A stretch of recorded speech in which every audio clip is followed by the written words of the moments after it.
इंदिरा गांधी गांधी, अरे तो असली नाम लो ना कि इंदिरा गांधी की पोती हूं। कभी अपने दादा का भी नाम ले लो, पर दादा का नाम नहीं ले सकती। और हर कांग्रेसी, ये जो 70 साल से तुम नकली खान को गांधी मानते आ रहे हो, अब कहां तक गिरोगे? कितना चरण चाटोगे? अब सुधर जाओ, नहीं सुधरोगे तो मतलब और कुत्ते का हाल हो जाएगा इन लोगों का। यही इसी कांग्रेस के जो ये एक कांग्रेस का ये राहुल गांधी मंदबुद्धि, ये क्या जानने गया कि वो सेना का पराक्रम क्या जानने गया, जो दिन भर ये चरस और अफीम लेके पड़ा रहने वाला आदमी। और इन लोगों के नस नस में गद्दारी बसी हुई है। अभी राहुल गांधी ने 2-3 वीडियो शेयर किया था, वो उन्हीं का कार्यकर्ता, अभी जब न्यूज में खुलासा हुआ तो उन्हीं का कार्यकर्ता, जो कि लद्दाख का है भी नहीं, जो उत्तराखंड का उनका कार्यकर्ता है, जो उसके फेसबुक पे लिखा हुआ है कि कार्यकर्ता नेशनल यूथ कांग्रेस, उसका वीडियो पोस्ट करके कहते हैं कि ये देखिए ये जो चीनी सैनिक है वो लद्दाख में, आधा लद्दाख आ चुकी है। जब उसका खोजबीन हुआ तो पता चला कि वो ये उत्तराखंड का है। तो आप कितना गिरेंगे? और उस राहुल से आप, राहुल खान से आप उम्मीद करते हैं जो जाके अपने पीछे पीएम मनमोहन सिंह को खड़ा करके एमओयू खुद साइन कर रहा है चाइना के हाथ, जो गोपनीय फाइलें साझा किया है जाके ये सारा ये चाइना के साथ, आप उससे उम्मीद रखते हैं? लोगों से मेरा यही विनती है कि अब इन नकली गांधी परिवार पे भरोसा नहीं करना चाहिए, नहीं तो ये बस धरातल की तरफ लेके जाएंगे। ये जो टिकटॉक ऐप की बात कर रहे हैं आप, सिर्फ इस पे देश विरोधी काम किया जाता था। अर्धनग्नता दिखाना, ये हिंदू विरोधी बात दिखाना, ये तेजाब फेंकना, और ये सारा चीज चाइना अपने देश में बैठा बैठा यहाँ पे जहर घोल रहा था हमारे देश में, और सब लोग खड़ा होकर तमाशबीन बने हुए थे और तमाशा देख रहे थे। बहुत सराहनीय काम किया है बीजेपी सरकार ने, और इसके लिए मैं कहता हूँ आजीवन मैं इनको वोट दूंगा, और बिल्कुल लोगों को इनको ही वोट देना चाहिए। क्योंकि आप नकली परिवार जो 70 साल से नकलीपन में जी रहा हो, जो अपना सही असली नाम तक नहीं ले रहा है लोगों को ठगने की वजह से, है तो आखिर ये खान ही, अपने पढ़ता तो नवाज ही है, लेकिन लोगों को दिखाने के लिए जो नकली जीवन जी रहा हो, उससे आप क्या उम्मीद कर सकते हैं? उससे कोई उम्मीद नहीं करना चाहिए, और इसके फेरे में कभी ना पड़े जो दिन भर राहुल गांधी अपने नशे में बैठा रहता है। नरेंद्र मोदी जी, हमारे देश के प्राइम मिनिस्टर, जाके सैनिकों से मिलते हैं लद्दाख में, घायल सैनिकों से, उसको कांग्रेस पार्टी ड्रामा बता रही है। तो इस चीज को कैसे देखते हैं? धीरज पांडे जी से बात करेंगे। सर, कैसे देखते हैं कांग्रेस? एक तो पहली बार हमने किसी प्राइम मिनिस्टर को देखा होगी ऐसे युद्ध जैसे माहौल बने हुए हैं, और वहां पर जाके हमारे देश के सैनिकों से मिलना, जो घायल हैं इस वक्त, मनोबल बढ़ाना उनका, और उसके बाद कांग्रेस पार्टी अपनी गंदी राजनीति कह लीजिए इसको, वो दिखाते हुए कह रही कि ड्रामा कर रहे हैं। देखिए, इनका तो मतलब ये खानदानी जो है ना, इनका जो कांग्रेस शुरू से आ रहा है, जो इनको आप पहले नेहरू चीचा को आप उठा लो, ठीक है, ये तब से गद्दार हैं, और गद्दार इतने गद्दार हैं कि इनका कोई हद हिसाब नहीं है। तो ये गद्दार क्या जाने देश प्रेम क्या होता है।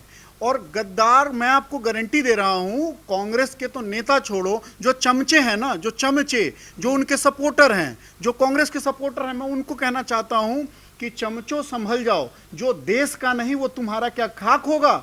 मान लो कि ये एंटोनियो माइनो तो समेट के सब कुछ चली जाएगी, लेकिन तुम्हारा देश यही है, और तुम्हारे देश को लूट कर वो ले जाएगी, और तुम लोग देखते रह जाना। देखिए, कुछ भी हो, मैं कहता हूं राष्ट्र का मुद्दा है, उस पे हमें हमेशा सेना का साथ देना चाहिए। हमारा देश, सेना मतलब अब सेना सब कुछ छोड़ के हमारे लिए हमारे बॉर्डर पे खड़ा है, और सेना इतना कुछ कर रहा है, हम उसका मनोबल तोड़ेंगे?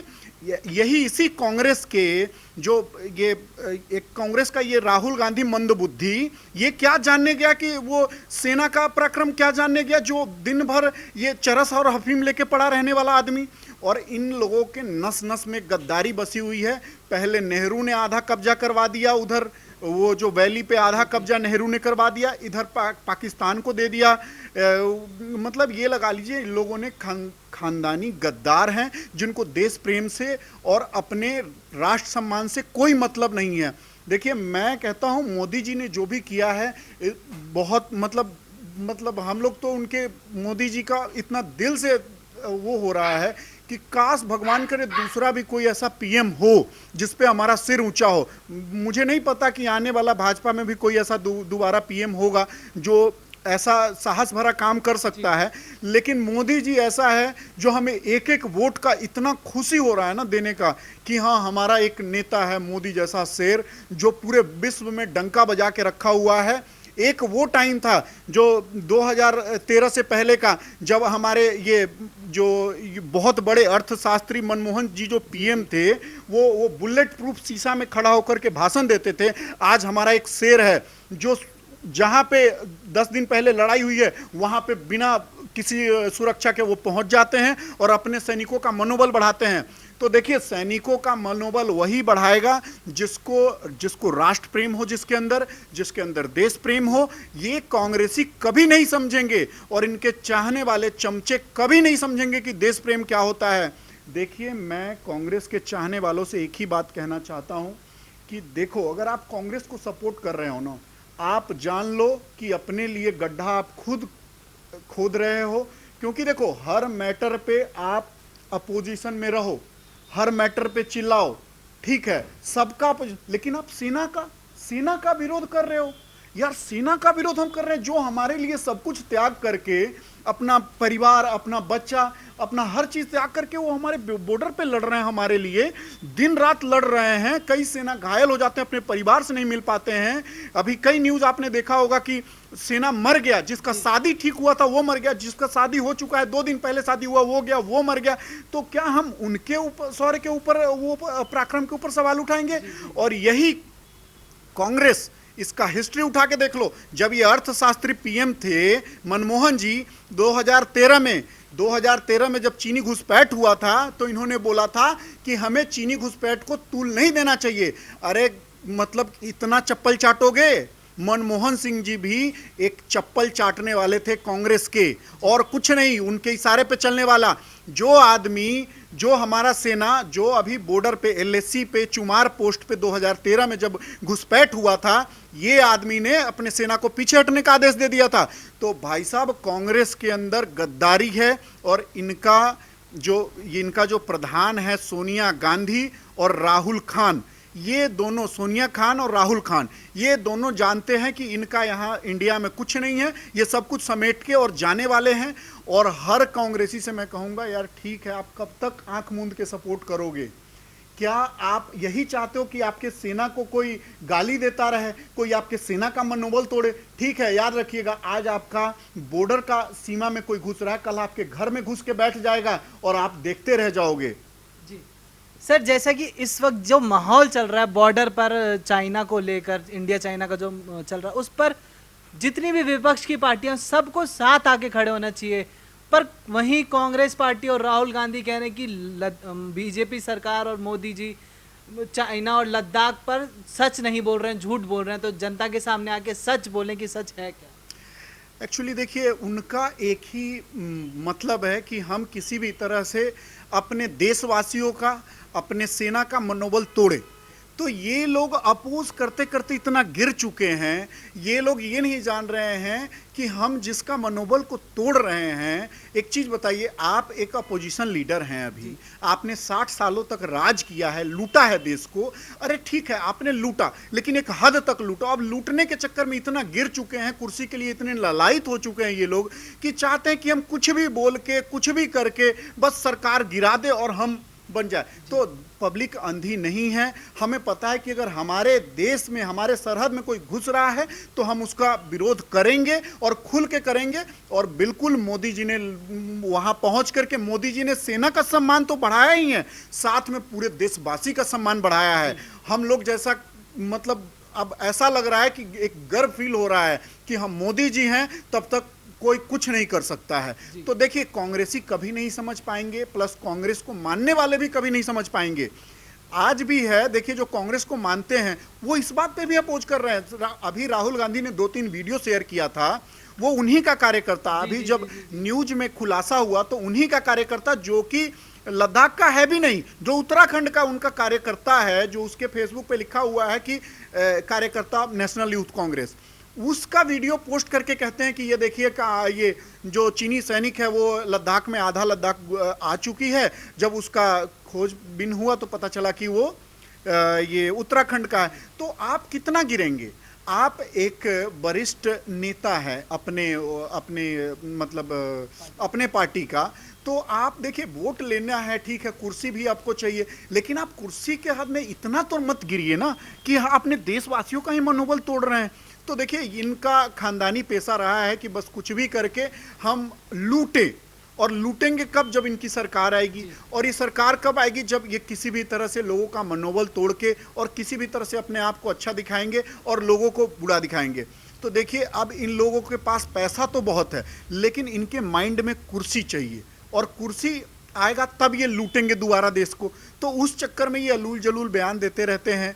और राहुल गांधी तो खैर फेमस है, पूरे वर्ल्ड फेमस, अब तो इंडिया छोड़िए वर्ल्ड फेमस हो गए हैं कि वो चरस और अफीम लेकर के भाषण देते हैं। और कोई अपने बाप के जैसा बाल कर लेने से ना उसका बाप उसके अंदर नहीं आ जाता है, ठीक है। तो ये इसी तरह, और जिस तरह ये प्रियंका गांधी अपना नाक दिखाती है कि नाक मेरी दादी की तरह है, तो ठीक है। और अभी कुछ दिन पहले बोली भी थी कि ये इंदिरा गांधी गांधी, अरे तो असली नाम लो ना कि इंदिरा गांधी की पोती हूं, कभी अपने दादा का भी नाम ले लो, पर दादा का नाम नहीं ले सकती। और हर कांग्रेसी, ये जो 70 साल से तुम नकली खान को गांधी मानते आ रहे हो, अब कहां तक गिरोगे? कितना चरण चाटोगे? अब सुधर जाओ, नहीं सुधरोगे तो मतलब और कुत्ते का हाल हो जाएगा इन लोगों का। कांग्रेस के प्रवक्ता ने कहा है कि मतलब मोदी जी ने लद्दाख जाकर चाइना का नाम नहीं लिया, चाइना के बारे में कुछ नहीं बोला एक शब्द। तो किस चीज़ का डर है मोदी जी को, उनका ऐसा कहना है? एक चीज बताइए, अगर मुझे किसी से लड़ाई हुआ है और मैं उसके दरवाजे पे जाके अगर उसको धमका रहा हूं, तो ये मैं उसको धमका रहा हूं या किसी तीसरे को धमका रहा हूं? जाहिर सी बात है, मैं जिसके दरवाजे पे जाके बोल रहा हूं वो हमारा देश है, बॉर्डर है, हम वहां पे जा करके उसको धमका रहे हैं, उसके बारे में बोल रहे हैं।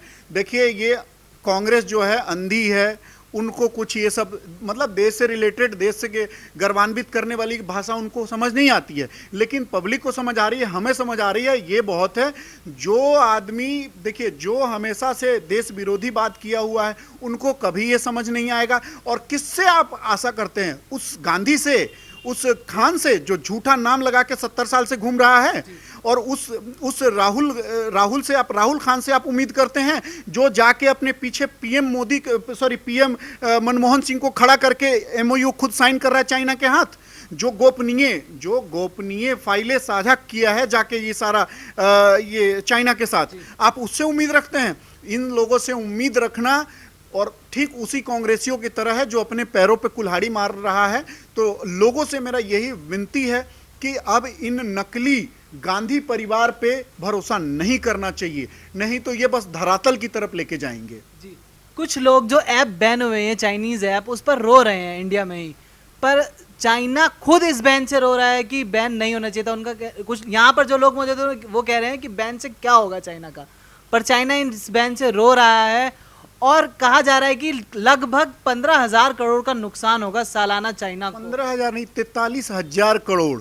जिस हिसाब से ग्रोथ हो रहा है ना, जिस हिसाब से वो पैसे यहाँ से भेज रहे थे बाहर, वो 43,000 करोड़, 15,000 भूल जाइए, 43,000 करोड़। नया सर्वे पढ़िए, जो टिकटॉक सिर्फ इस साल में जो लॉकडाउन में उन्होंने गेन किया था अपना सब्सक्राइबर, उस हिसाब से मैं बता रहा हूँ 43,000 करोड़ रुपए वो यहाँ से अर्न कर रहे थे, और वो अब यहाँ से पैसे, यहाँ के पैसे वो अपने देश में लेके जा रहे थे।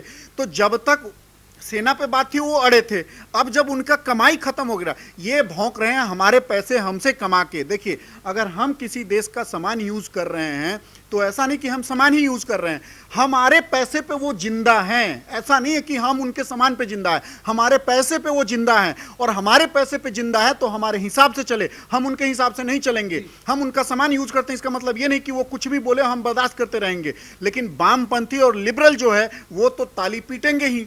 और ये जो टिकटॉक ऐप की बात कर रहे हैं आप, सिर्फ इस पे देश विरोधी काम किया जाता था, अर्धनग्नता दिखाना, ये हिंदू विरोधी बात दिखाना, ये तेजाब फेंकना, और ये सारा चीज चाइना अपने देश में बैठा बैठा यहाँ पे जहर घोल रहा था हमारे देश में, और सब लोग खड़ा होकर तमाशबीन बने हुए थे और तमाशा देख रहे थे। बहुत सराहनीय काम किया है बीजेपी सरकार ने, और इसके लिए मैं कहता हूँ आजीवन मैं इनको वोट दूंगा, और बिल्कुल लोगों को इनको ही वोट देना चाहिए, क्योंकि आप नकली परिवार जो 70 साल से नकलीपन में जी रहा हो, जो अपना सही असली नाम तक नहीं ले रहा है लोगों को ठगने की वजह से, है तो आखिर ये खान ही। अपने पढ़ता तो नवाज ही है, लेकिन लोगों को दिखाने के लिए जो नकली जीवन जी रहा हो उससे आप क्या उम्मीद कर सकते हैं? उससे कोई उम्मीद नहीं करना चाहिए और इसके फेरे में कभी ना पड़े जो दिन भर राहुल गांधी अपने नशे में बैठा रहता है। जी। इस समय देश में एक डर का माहौल बनाया जा रहा है कि चाइना से हम मुकाबला नहीं कर सकते, तो क्या लगता है आपको इस चीज़ पर? आपको एक चीज बताइए, एक छोटा सा मैं बात बताता हूं कि चाइना किस बल पे कूद रहा है। वो इस बल पे कूद रहा है कि उसका 90% नहीं 85% वो एक्सपोर्ट इंडिया को करता है। तो पैसा तो इंडिया से जा रहा है ना, तो उसका जो कमाई है उसके कमाई का 85% इंडिया से कमाई हो रहा है। तो अभी तक तो वो भौंक रहा है, कर रहा है, सब कुछ ठीक है, लेकिन जब पैसा ही जाना बंद हो जाएगा, जब उसके पास पैसा ही नहीं पहुंचेगा तो कहां से करेगा? तो डरने की कोई बात नहीं है। अब अपना मैन्युफैक्चरिंग सिस्टम बढ़ रहा है, अब हम लोग बहुत आगे आ रहे हैं और मुझे ऐसा लगता है 2-4-5 सालों में इंडिया एक बहुत बड़ा मैन्युफैक्चरिंग हब होगा। तो डरने की कोई बात नहीं है। हम लोग अभी भी आगे हैं और अभी भी आगे रहेंगे। आज आप देख लो, अब चाइना हट गया ना अपने दम से पीछे। अभी सिर्फ ऐप बैन हुआ है और मोदी जी जाके बॉर्डर पे अपने सेना का मनोबल बढ़ाए, अपने पूरे देश का मनोबल बढ़ाए हैं और चाइना पीछे हट चुका है। अब वो बिल्कुल भीगी बिल्ली की तरह बात कर रहा है। उसका विदेश मंत्री का बयान सुनिए, 8 दिन पहले का कुछ और बयान है, मुश्किल से ऐप बैन होने के बाद उनका बयान देखिए कि ये बहुत सीरियस मुद्दा है, गंभीर मुद्दा है, हम बैठ के बात करेंगे, हम इसको सुलझाना चाहते हैं। तो इनकी अकल औकात यही है। और मैं आपको बता दूं, कभी भी चाइना इंडिया से नहीं जीत सकता, इंडिया ही जीतेगा हमेशा। जी जी। बिल्कुल। धन्यवाद सर।